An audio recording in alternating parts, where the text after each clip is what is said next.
सहाबी रसूल अमड़ कह गाल तो कावड़ी जी पई पुट जो घरड़ो छदे पो पंहिंजे न्याणीअ जे घर वई या कहे बे पुट जे घर वई बहरहाल पंहिंजे पुट सां कावड़ जे थी। ज़मानो कहिड़ो आहे महबूब मुस्तफ़ा तक़रीर पेश कंदड़ फकीर ज़मानो कहिड़ो आहे महबूब मुस्तफ़ा करीम सल्लल्लाहु अलैहि वसल्लम जो।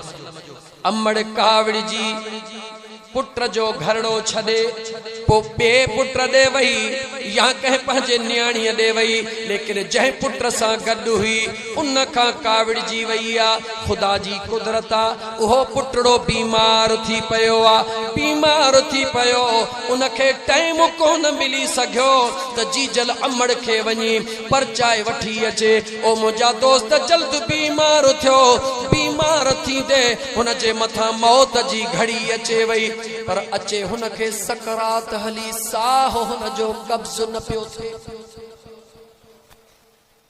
रूह हुन जो कब्ज़ छो त अमड़ वई हली थोड़ो ई अरसो गुज़रियो उहो सहाबी रसूल बीमार थी पियो। बीमारी जे हालत में उनके एतिरो टाइम न मिलियो जो जीजल ताईं वञी सघे।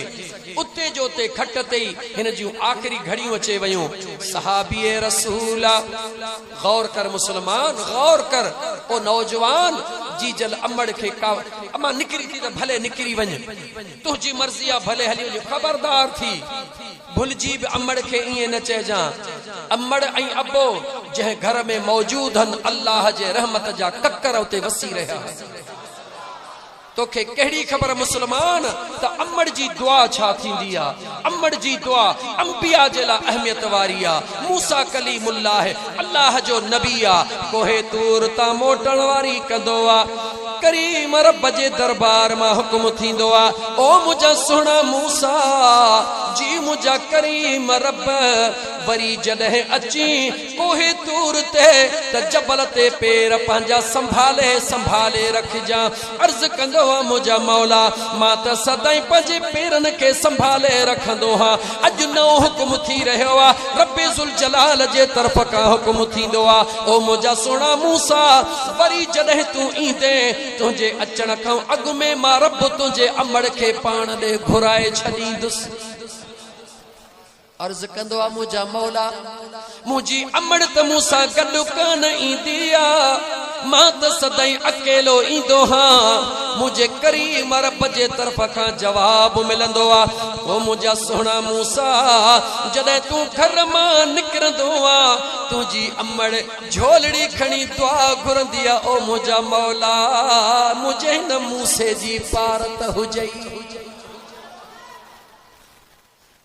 जॾहिं बि घर खां निकिरी जे कामयाबी चाही तो दुनिया ऐं आख़िरत जी अमड़ जे कदमनि ते किरी पो जीअं न सजदो ॾिबो आहे ईअं किरी पो अमड़ जे कदमनि ते पेरनि खे चुमियूं ॾेई पो उथी चओ मुंहिंजी जीजल मूंखे दुआ जेॾां कंदे पेर इंशा अल्लाह ताला अॻई रब करे छॾींदो। दिल पर बाबे जे कदमनि ते किरी पो चुमियूं ॾे उन्हनि जे कदमनि खे मुंहिंजा दिल पर बाबा साईं मूंखे दुआ कर। नौजवान इल्म पढ़ण थो वञी नौकरीअ ते थो वञी हारी आहीं मज़दूरीअ ते थो वञी हार पे ते थो वञी ईअं करे ॾिस हारी आहीं जेतिरो फसल खणंदो हई हाणे पंहिंजे अमड़ जे कदमनि ते किरी उन खां दुआऊं वठी पोइ वञ जॾहिं फसल खजे पोइ ॾिसां त अॻु में घणो खणंदे हाणे घणो थो खणे।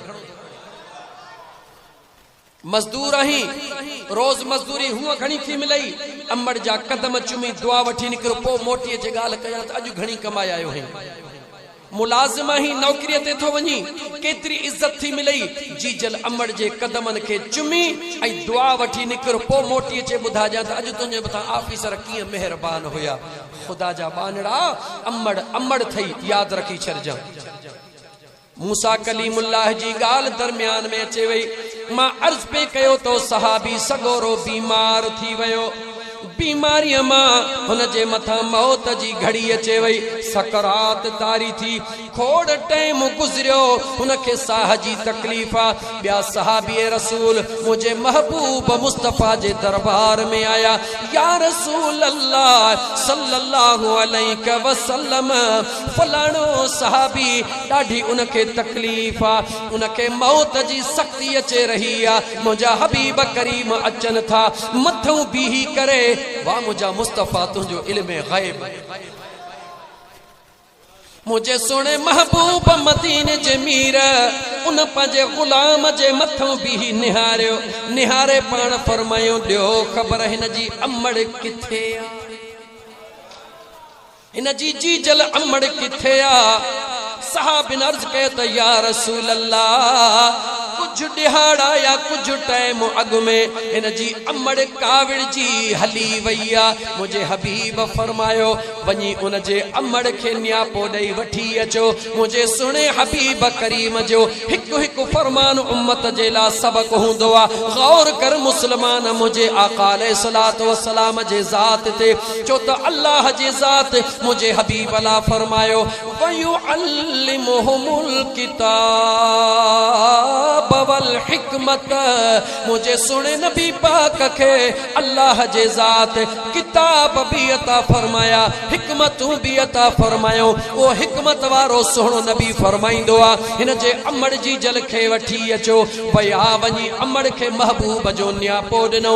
अमड़ भी सहाबी रसूल जी अमड़ा आई आ। जॾहिं आई आ त मुझे हबीब फरमायो ओ मुझे फलाणे सहाबी जी अमड़ जी मुझा आका मां मुस्तफ़ा जी दिल थी चवे अज तू हिन खे मुआफ़ कर त हिन जी सकरात आसान थी पए। उन जी अमड़ अखिन में लुड़क लड़ी आया, दुख जो इजहार करण लगी। इए भी न चयई त मां हिन खे मुआफ़ नथी कयां, रुगी दुख मां लुड़क लाड़ी। मुझे हबीब करीम अलैहिस्सलातु वस्सलाम फरमायो देर न कयो, काठियूं खणी अचो।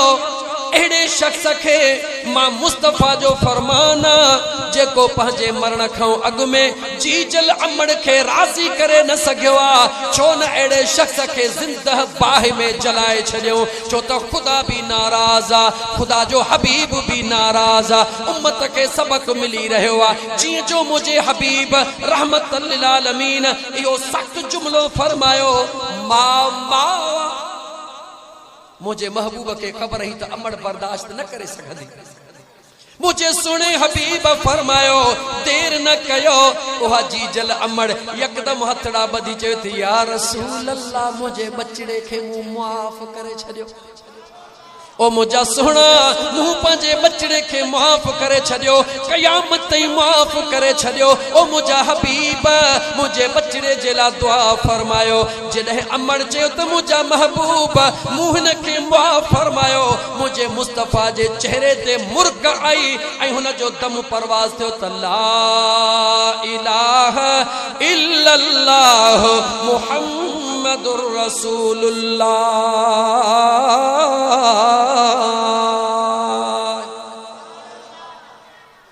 सहाबी सगोरे जिला त जन्नत मुंतज़िर हुई, इहा रुकावट हुई अमड़ जे नाराज़गी जी।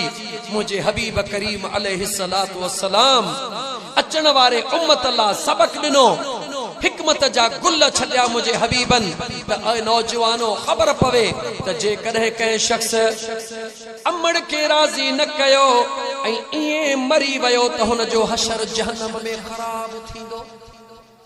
खबरदार थी जा, पंहिंजे जीजल अमड़ के नाराज न कजा, जीजल अमड़ के कावड़ाए जान, दिल पर पीउ के घर जो वाधू भाती न समझजा। जीजल अमड़ जे कदमन जे हेठों जन्नत आ त दिल पर पीउ जी ज़ात वरी जन्नत जो दरवाज़ो।